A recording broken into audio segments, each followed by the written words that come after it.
As if no script and no acting weren't enough, I could barely hear most of the film due to sound recording like this. Father-son thing. I have to work for him under his name. Actually, the background noise might be more interesting than the dialogue here.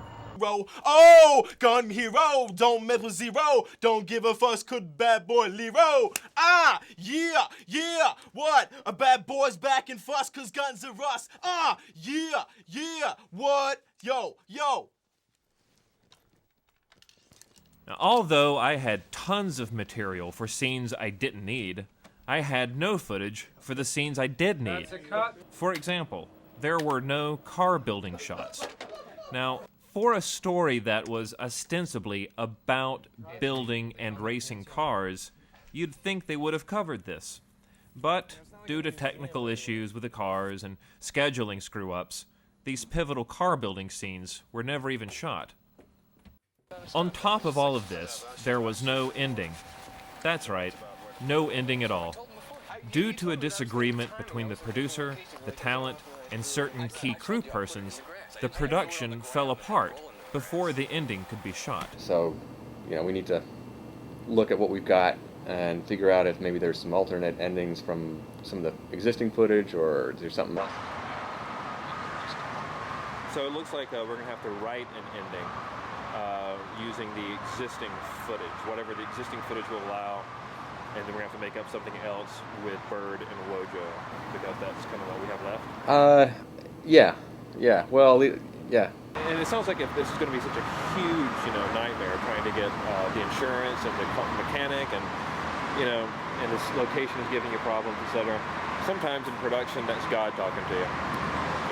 If it's there's nothing but resistance, the more effort you put into it, the more resistance you get. That's sort of a sign the universe is giving you that you should just go a completely different direction. You know what I mean? Yeah, well. What we have here is a independent digital feature which arrived with fractured storylines and some sort of degenerative condition of all the connective tissue. So a lot of the elements here don't even relate to one another. Brain dead as well. Like, I don't even know what this is. Well, I have to go talk to the producers now, which is really the worst part of my job.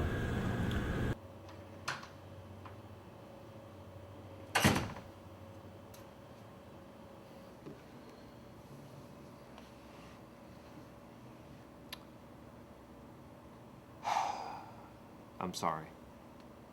This is not easy to say, but considering the kind of injuries and the kind of damage that the project has sustained, I don't think, number one, that it can be saved.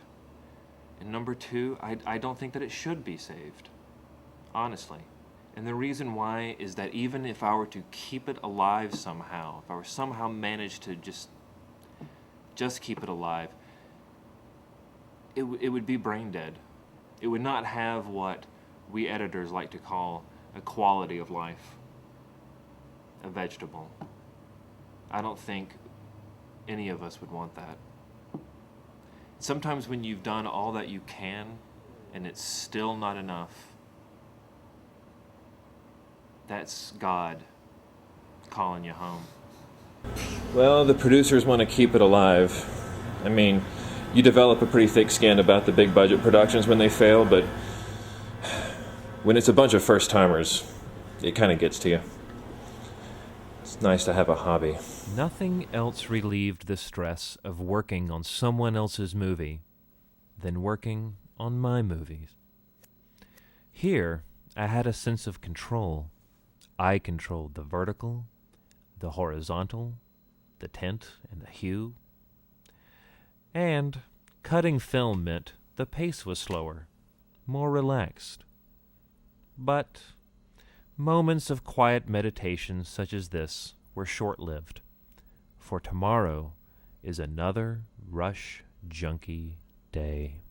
Atlantic Avenue. Transfer is available to...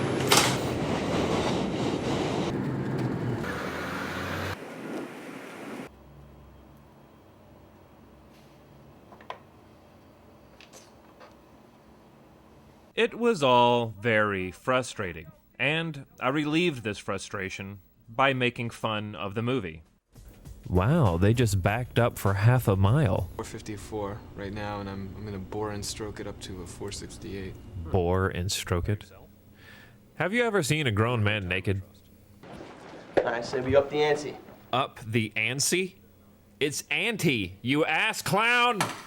One day, out of this frustration, I actually edited one of my jokes into the film. Jacob, I thought you'd be curious to know that Trent is cheating on you with your sister. What? We all agreed that it was much, much more fun and less painful to laugh with the movie than at the movie. To make a call, please hang up and try your...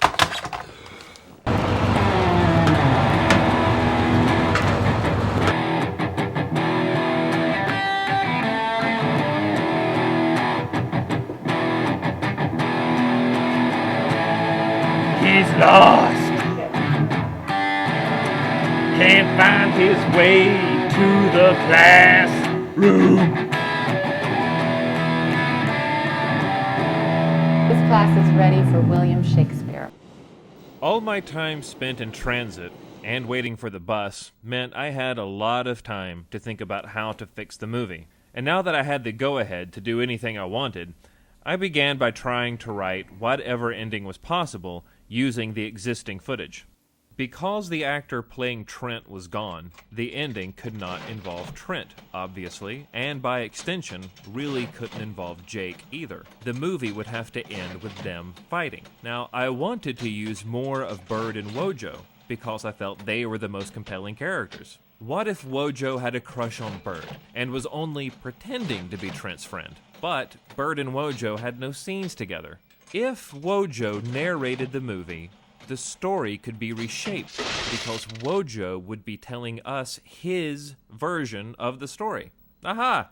Wojo was the magic bullet. He could fill in the gaps in narrative as well as give us the ending to the story. Wait, stop, I've got it. And it could even be a complete fantasy ending. It doesn't matter because it is now Wojo's story.